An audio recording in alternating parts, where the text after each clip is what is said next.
Muchas gracias a los que nos han venido a acompañar ya al final del día, las últimas actividades. Perfecto, gracias. Presento, mi nombre es Daniel Ryan, yo soy el director de la Maestría de Análisis de Políticas del ITBA, el Instituto Tecnológico de Buenos Aires. Yo voy a tener básicamente la función de presentador. El expositor central va a ser mi colega Marcelo Tedesco. Marcelo es el director del área de investigación de nuestra universidad en temas de economía, ciencia, sociedad y gestión, y además el doctorado en innovación sistémica de la universidad.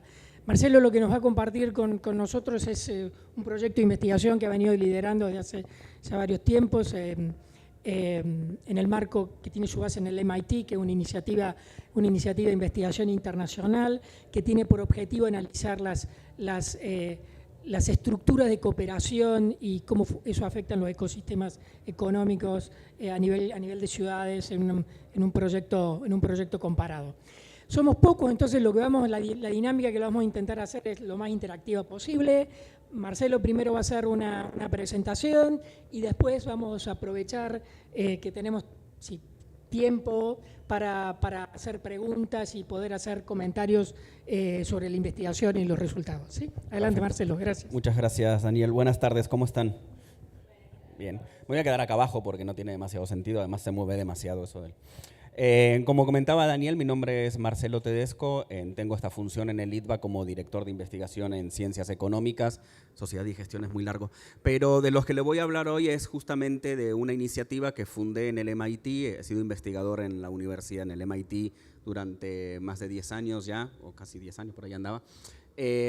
Una iniciativa que se llama Global Ecosystem Dynamics, que es una iniciativa internacional de investigación independiente sin fines de lucro que se enfoca en estudiar las estructuras de los ecosistemas económicos que se generan a partir de las dinámicas sociales, con el propósito de crear conocimiento útil para el desarrollo sostenible. JET, como comentaba Daniel, nació siendo una iniciativa afiliada en el MIT, particularmente en MIT D-Lab, y actualmente es un research partner de la universidad. Y esta iniciativa nació por la identificación de una problemática que es común, digamos, a todos nosotros, a todos los seres humanos, y es la forma en la que hacemos economía y cómo, por consecuencia de la forma en la que nos relacionamos en la economía, nos estamos enfrentando el día de hoy a agotamientos de recursos y cambio climático. Y la problemática que encontré es esta, es que hemos creado un sistema basado en competencia que busca crecimiento infinito en un planeta de recursos finitos. ¿Sí? Básicamente, nuestro sistema que está basado en competencia tiende al agotamiento de recursos. Dentro de un sistema que los recursos son finitos, eso crea una tremenda cantidad de problemas, desde desigualdad hasta el problema que nos enfrentamos del cambio climático. Y la forma en la que yo empecé a estudiar todo esto fue a entender que todos estos ecosistemas, a lo que nosotros llamamos ecosistema de emprendimiento, ecosistemas de innovación, ecosistema de emprendimiento tradicional, de innovación social, etcétera, en realidad son sistemas complejos y como sistemas complejos están todos interconectados, pero no solamente están interconectados entre sí, como todos estos pequeños, no, en realidad son círculos, aunque se vean ovalados, ¿no? Pero bueno, todos estos pequeños círculos que están conectados entre sí y forman lo que denominé el ecosistema económico. Pero este ecosistema económico está dentro de otro sistema que es el ecosistema social. ¿Sí? Todo lo que pasa en la economía tiene un impacto en la sociedad y todo lo que pasa en la sociedad tiene un impacto en la economía. Si no, las crisis sociales no generarían crisis económicas también, o las crisis económicas no generarían crisis sociales. Pero todo esto está integrado dentro de un sistema mucho más amplio que es el sistema biológico, que es el sistema del planeta Tierra. Absolutamente todo lo que producimos en la economía viene de un solo lugar y es el planeta Tierra, y lo que desechamos de nuestra actividad económica va a parar a un solo lugar y es el planeta Tierra.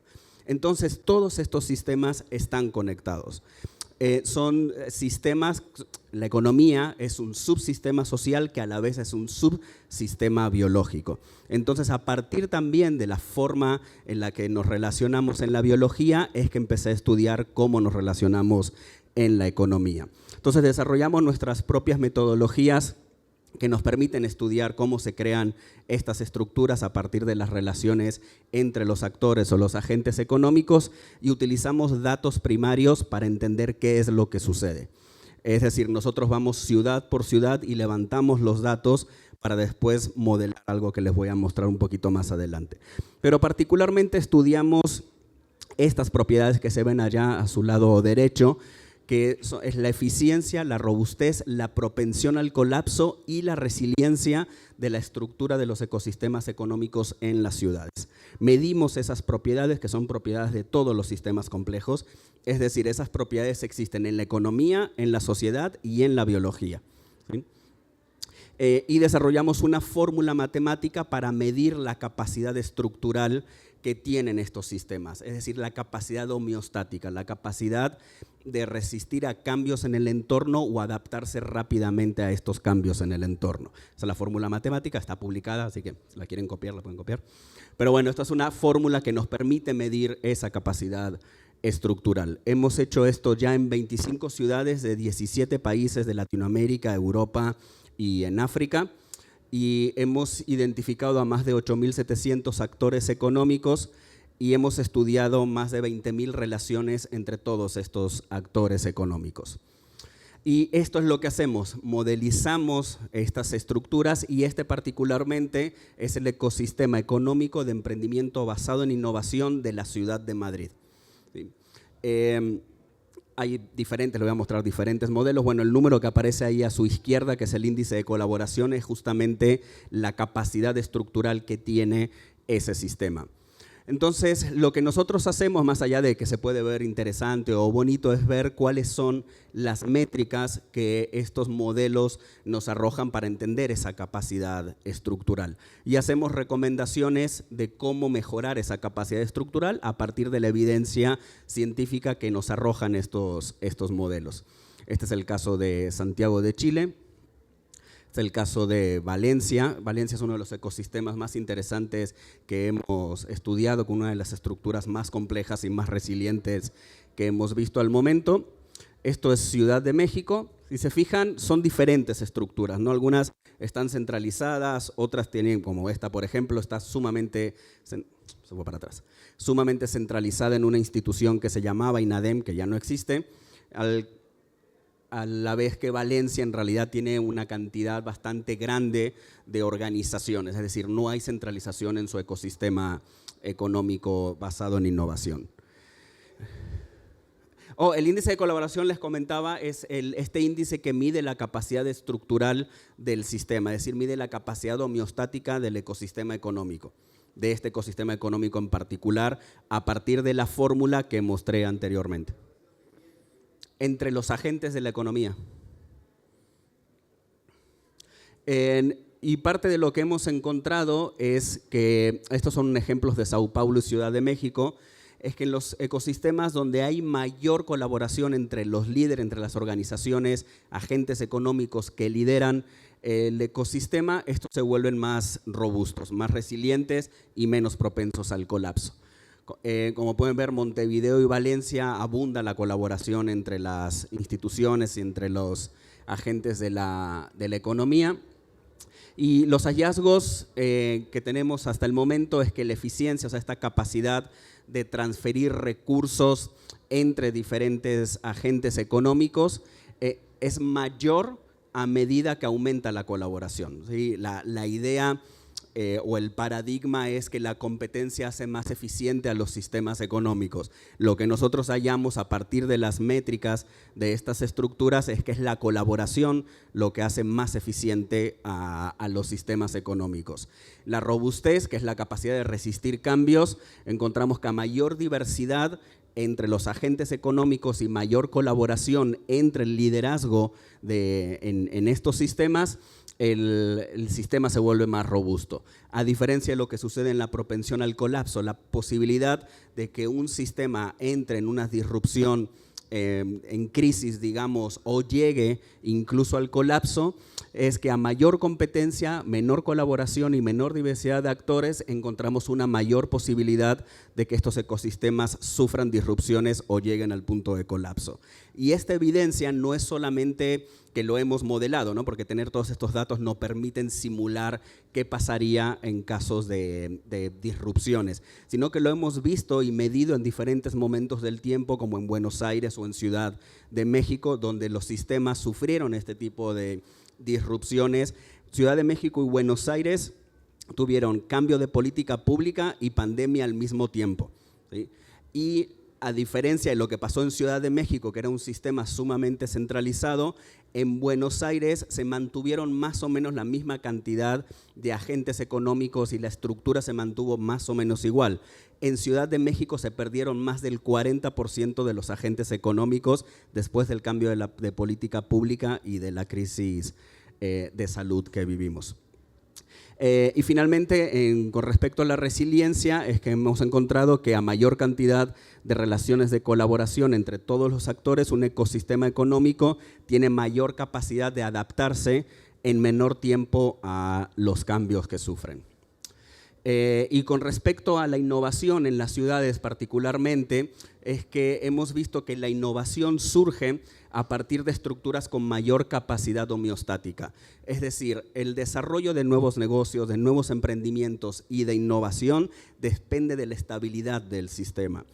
Los sistemas basados en competencia tienden a desequilibrar el sistema y los sistemas basados en mayor cooperación tienden al equilibrio de los sistemas. Y eso es lo que permite, como en la biología, que exista una mayor cantidad de innovación o mayor cantidad de nuevos negocios, ¿no? Entonces, mientras más y mejor colaboración haya entre los actores de un ecosistema económico, mayor diversidad de actores y mientras más hacia el centro estructural se encuentren los generadores de conocimiento, mayor posibilidad de que la innovación prospere. Y hasta ahí termino. Gracias. Quise hacerlo cortito por si hay preguntas, comentarios y tener más tiempo para charlar. ¿Cómo? Generalmente nuestros principales fondeadores son gobiernos. De hecho, trabajamos con el gobierno europeo. ¿Es demasiado?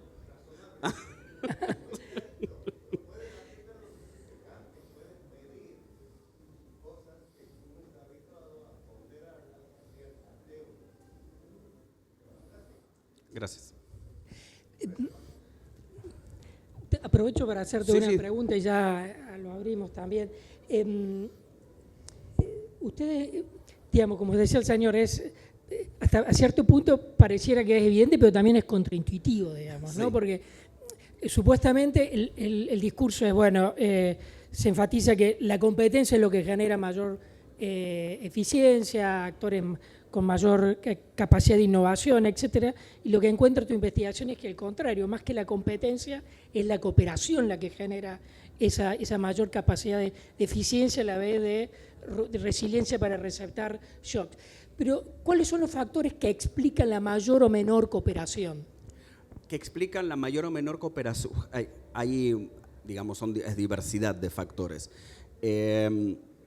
Tiene que ver mucho con el capital social, el nivel de confianza que hay en una ciudad, en un ecosistema económico y la forma en la que los educan. Porque esto que decías es contraintuitivo por la manera en la que nos forman para competir y no para cooperar.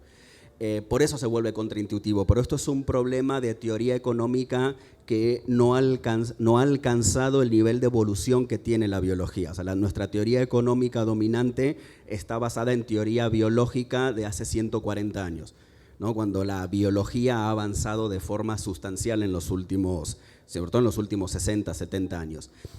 Y no ha habido ese acompañamiento para entender qué es lo que pasa. O sea, si somos un subsistema biológico, deberíamos de ir acompañando a ciencias mucho más evolutivas como la biología, y en la economía eso no ha sucedido. Entonces, por eso es contraintuitivo. En ciudades o en países donde hay una tendencia mucho más orientada en el bienestar común de las personas, son sistemas que tienden a ser más cooperativos. Perfecto. ¿Cuántas? ¿En qué sentido?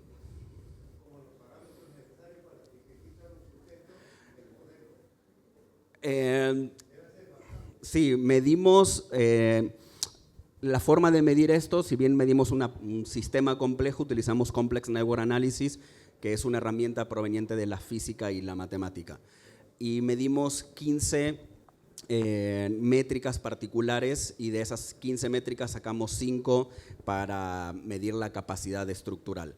Ahora, cada sujeto, digamos, que participa caracteriza 25 relaciones entre los agentes económicos con los que se relaciona. Sí, tenemos 22.000 relaciones y de esas 22.000 relaciones tiene 11 características cada una de esas 22.000 relaciones. Es correcto.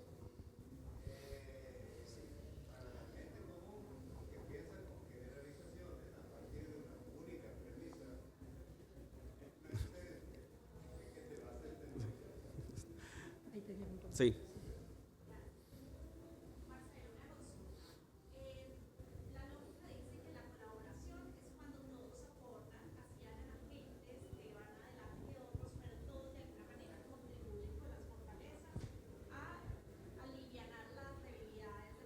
Sí.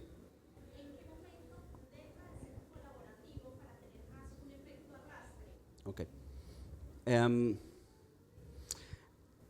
Esta es, digamos, la base teórica de la biología con respecto a las relaciones entre los individuos de un sistema, ¿sí? Y la biología clasifica en dos tipos de relaciones a todas las relaciones dentro de un ecosistema. Relaciones benéficas y relaciones no benéficas, ¿ok? Las relaciones, y esto es biología pura, ¿no? Esto no es mío, evidentemente, o sea, esto es el consenso científico en la biología de lo que producen estas relaciones en términos de largo plazo dentro de los ecosistemas biológicos. Entonces, las relaciones benéficas son mutualismo, cooperación y comensalismo. Lo que determina que es una relación cooperativa tiene que ver con el beneficio que causa a cada uno de los participantes de esa relación, 1, 2, 3, 4, los que sean. Entonces, el mutualismo beneficia a cada uno de los participantes y es una condición sine qua non para que la especie exista. ¿Sí? El ejemplo más claro de mutualismo son las abejas con las flores, ¿no? Ninguno de las dos podrían existir si no fuera por esa relación mutualista. La cooperación también beneficia a cada uno de los participantes, pero no es una condición para que exista. La cooperación es un mecanismo de ventaja evolutiva. Es decir, cuando mayor cooperación entre las especies, estos son capaces de adaptarse mejor a los cambios. El comensalismo es donde uno o varios se ven beneficiados y nadie se ve perjudicado, como suele suceder cuando los árboles transfieren recursos al resto de los individuos vegetales del bosque, ¿no? Nitrógeno, hidrógeno, etcétera, que no llegan a la luz del sol. La creencia anterior era que los árboles competían por luz. Lo que se sabe hoy es que los árboles que por evolución llegaron a tener más acceso al sol comparten recursos con el resto del bosque porque si no el bosque moriría. ¿Sí? Eso es lo que se sabe hoy por hoy. Y las relaciones no benéficas son aquellas donde uno o más se ven perjudicados. Entonces, la depredación, el parasitismo o el herbivorismo son relaciones donde algunos se ven perjudicados y otros se ven beneficiados. Pero la biología dice que el menos benéfico de todos los mecanismos es la competencia, porque cada uno de los participantes de esa relación a largo plazo se ven afectados.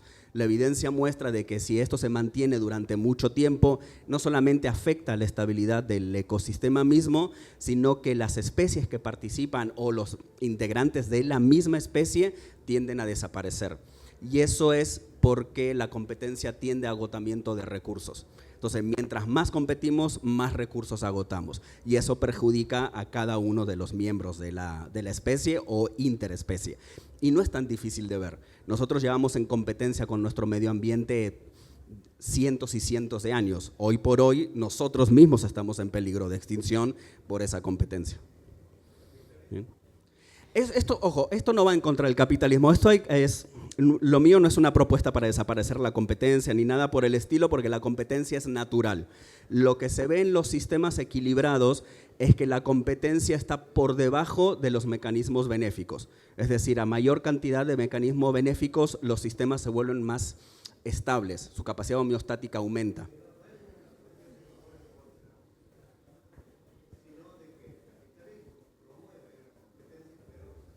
El capitalismo no promueve la competencia feroz, nosotros promovemos la competencia feroz. El capitalismo puede existir a través de relaciones mutualistas o relaciones de cooperación.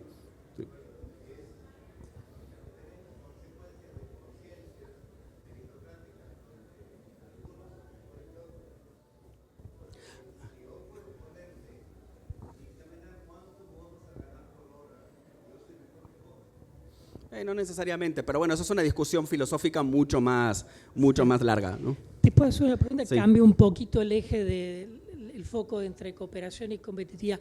¿Por qué, y competencia? ¿Por qué estudiar ciudades? Oh. Digamos, ¿por qué el foco en ciudades? Ustedes analizan en este proyecto, digamos, la estructura de los ecosistemas económicos, los ecosistemas de innovación a nivel de ciudades. ¿Cuál es la relevancia de hacerlo a nivel de ciudad y no a nivel de Estado nacional? ¿O cuál es la diferencia?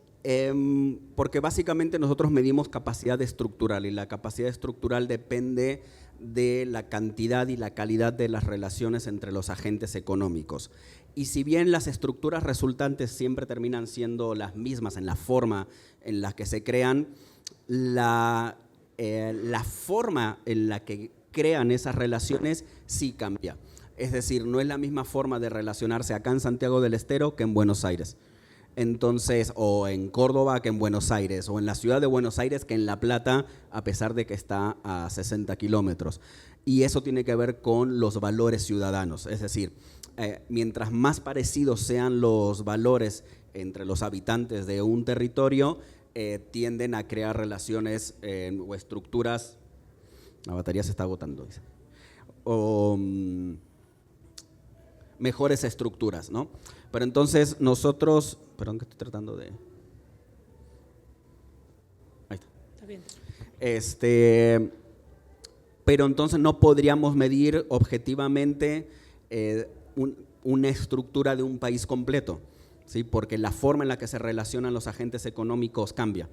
De hecho, hay algo que se llama antropología del paisaje, en antropología social, que dice que las personas cambian la forma en la que se relacionan a medida que el paisaje va cambiando. Entonces, en el momento que el paisaje cambió, es decir, que ya no tienes, como en la ciudad de Buenos Aires, edificios por todos lados y la gente es súper concentrada y tienes ciudades mucho más planas o ciudades que se dedican al agro, por ejemplo, regiones que se dedican al agro, la forma en la que se relacionan las personas cambian. Entonces, estudiamos ciudades porque esa es la unidad máxima antes de que las relaciones se vuelvan más endebles. Básicamente valores compartidos.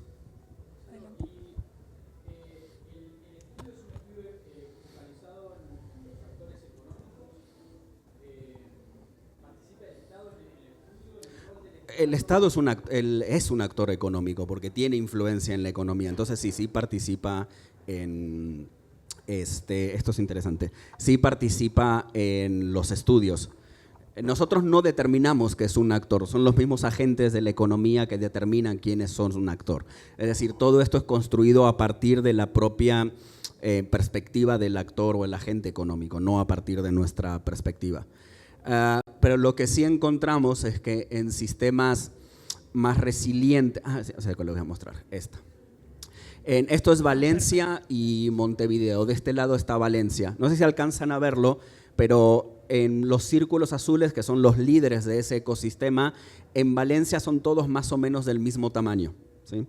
En Montevideo no, si bien más o menos hay la misma cantidad de actores líderes en el ecosistema, hay dos que sobresalen. Y los dos son agentes de gobierno. En Valencia no, en Valencia todos tienen más o menos el mismo tamaño, es decir, la misma capacidad de influencia sobre el sistema. Y eso tiene un impacto en la capacidad estructural. ¿Sí?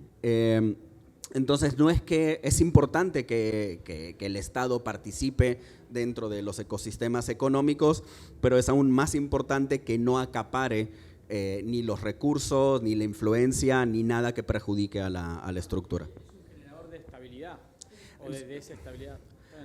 Sí, nosotros denominamos generalmente a los organismos gubernamentales como articuladores, es decir, los actores que tienen la capacidad de llevar coherencia al sistema a través de la política pública. Hay otra pregunta por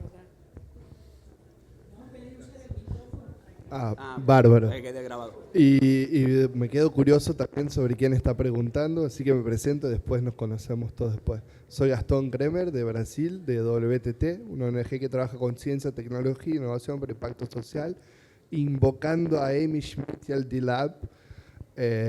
Bueno, yo trabajé de hecho Amy es la directora del laboratorio donde yo era. Y bueno, después tomando algo, vamos a charlar más de Elizabeth y toda la Elizabeth gente del Hoffecker. D-Lab. Quería saber si dentro de esas relaciones y de ese mapeo se puede tener una mirada quali sobre esas relaciones de colaboración que se dan en una perspectiva de transferencia tecnológica o de innovación Smart City. Ajá. O una innovación de transición, de transformación de sistemas, ¿no? Entonces, si se puede, bueno, estamos viendo ahí ecosistemas, la complejidad caliente, ahí elevada, resiliente, etcétera.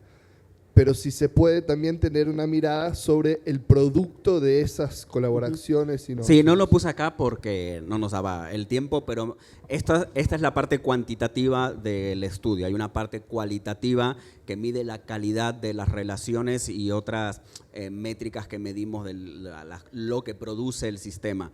Entre ellas está qué es esa relación de cooperación. Para empezar, no son relaciones transaccionales, o sea, son todas relaciones de proyectos reales. Y medimos tanto qué tipo de proyecto es como cuál fue la razón para crear ese proyecto y si los proyectos fueron exitosos o no fueron exitosos. Entonces, hay ciertas características cualitativas que sí las medimos y están publicadas. Mucho de este trabajo está publicado en MIT, está en español, está en inglés, o sea, lo puede leer básicamente cualquiera. ¿Sí? ¿Se mide el consumo de combustible y la cantidad de horas trabajadas? No, solamente medimos relaciones y cómo se crean esas relaciones. Solamente. Sí.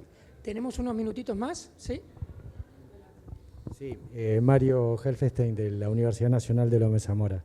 Mi pregunta es, por ahí lo dijiste, pero no me quedó claro, si estos modelos colaborativos, este índice de colaboración de las ciudades, hay una relación entre la centralización, descentralización, entre relaciones más horizontales, más verticales, o sea, en cuanto a la calidad de esas relaciones, ¿cuál es la relación esa entre los sistemas colaborativos? Puede ser más jerárquico o también más, o sea, puede haber relaciones horizontales o verticales, ¿no? Sí. Pero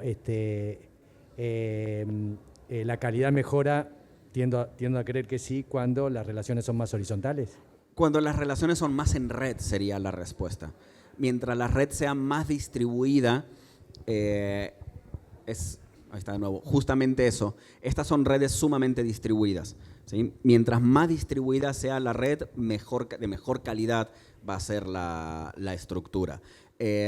No medimos relaciones jerárquicas como tal, sino relaciones de construcción de redes, llaman relaciones egocéntricas, este tipo de construcción. Entonces no medimos tanto qué tan verticales u horizontales son, sino qué tanto se distribuyen a través de la red. Y no solo te relacionas con organizaciones que son capaces de darte algún tipo de recurso económico, porque eso también lo medimos, qué es lo que motiva esas relaciones. Y encontramos una correlación entre aquellas colaboraciones que surgen a partir del interés en el ecosistema versus las relaciones que surgen por el interés propio de la organización. Y los sistemas donde hay mayor cantidad de relaciones en beneficio del ecosistema, en beneficio propio, tienden a ser estructuras de mejor calidad.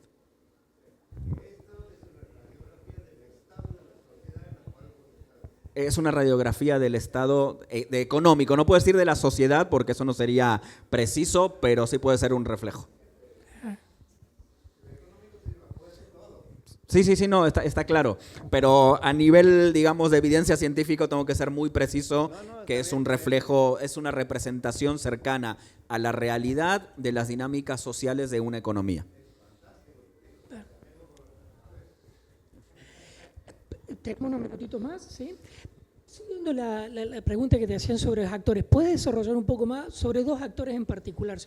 Uno, ¿cuál es el rol de las universidades en general? Y sobre el rol del Estado, digamos, ¿podés identificar, digamos, que la relevancia de los organismos estatales varía entre ciudades en función de cultura política, sistema de gobierno? ¿Hay alguna variable allí que puede ser relevante? Sí, digamos, el rol del gobierno en realidad en todos lados es más o menos el mismo. Ahora, dependiendo de qué tan influyente sea y qué tanto quiera concentrar la disposición del sistema económico, tiende o no a acaparar más recursos, ¿no? a tener los recursos para después distribuirlo el propio actor gubernamental. El problema de eso es que atenta contra la capacidad de la estructura. En Ciudad de México, en esta institución que se llamaba INADEM, como pueden ver, no sé si alcanzan a ver, pero la institución es color violeta, ¿sí? Pero todas las aristas, es decir, todas las relaciones son de color azul. Bien, esto es que esas relaciones no eran construidas desde el INADEM, sino que eran transferencia de recursos que iban a solicitar las instituciones que son de color azul. ¿Qué pasa cuando esto está centralizado? ¿Y qué pasó? Porque esto lo vimos suceder. Al desaparecer el INADEM, toda esa transferencia de recursos desapareció junto con el INADEM. Y por lo tanto, todos los agentes o la mayoría de los agentes económicos que dependían de esa institución. Entonces, cuando se centralizan los recursos o la influencia del sistema, se vuelve cada vez más propenso al colapso. Entonces, el rol es importante porque la política pública para la manera de construir las relaciones es importante, porque los estados suelen tener recursos económicos que también son importantes, pero el secreto está en no acaparar ni centralizar el sistema económico. Y el otro me pregunta, las universidades. Lo de las universidades, tal vez lo más interesante que hemos encontrado, esto fue algo que hicimos juntos con la OCDE. Estudiamos dónde estaban posicionadas estructuralmente los generadores de conocimientos, a las universidades que generan conocimiento en Latinoamérica versus España y Portugal, ¿no? O sea, en Iberoamérica, básicamente. Y lo que encontramos es que en los sistemas más innovadores, las universidades generadoras de conocimiento son las verdes. En las más innovadoras, las universidades estaban hacia el centro estructural del sistema. Es decir, creaban mayor cantidad de relaciones de cooperación con los agentes económicos. Y en las ciudades, como en el caso, no sé, de las latinoamericanas, ¿no? Buenos Aires, este es Madrid. ¿Se fijan? Ya se acabó la pila. Bueno, pero justo se les iba a mostrar. Las universidades que tienden a estar hacia el centro de la estructura de los ecosistemas no tienen nada que ver con la geografía dentro de la ciudad. Si bien, digamos, estar de forma más accesible, esto ayuda a que haya mayor cantidad de relaciones de colaboración con una institución o un agente económico, no es determinante. Pero sí con quién se relacionan las instituciones. Entonces, los ecosistemas donde las instituciones se relacionan mucho más con los agentes económicos no universitarios en el sistema tienden a ser ecosistemas que producen mayor y mejor innovación para las ciudades y para la economía en general. Eso sucede mucho en Europa, sucede muy poco en Latinoamérica. En Latinoamérica tienden a estar hacia la periferia de la estructura de los sistemas. Muchísimas gracias a todos por su participación y por sus comentarios. Gracias, Dani. Marcelo, pásale.